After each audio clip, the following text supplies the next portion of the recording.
Introduction to recurring transactions. Recurring transactions let you automate regular expenses and income, like rent, subscriptions, or paychecks in your personal finance app. By setting up these transactions, you reduce repetitive manual entries and make it easier to keep your budget accurate and up-to-date, allowing you to focus more on your financial goals and less on tracking every detail. How to add a recurring transaction. To set up a recurring transaction, start by entering a new transaction as usual.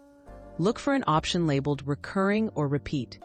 Choose the frequency, such as weekly, monthly, or annually. Then add specifics like start date and category. Save your entry, and your finance app will automatically create these transactions on your chosen schedule, streamlining your budgeting process. Managing and editing recurring transactions. Personal finance apps usually provide a way to view all your recurring transactions in one list. From there, you can edit the amount, change payment dates, or update categories. If a subscription ends or a rent amount changes, simply update or delete the recurring entry.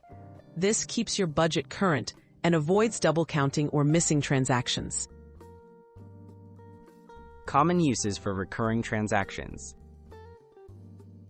Recurring transactions work well for predictable bills and income, such as salaries, utility payments, insurance premiums, and memberships. They're also helpful for regular savings transfers or charitable donations. By automating these entries, you ensure nothing is overlooked and your cash flow picture remains accurate throughout the month. Best practices for hassle-free budgeting.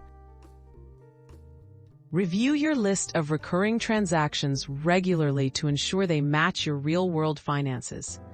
Double-check subscription services, annual fees, and any payments that might change over time. This small step helps catch errors early and keeps your budget running smoothly, reducing surprises and helping you reach your financial goals with less effort.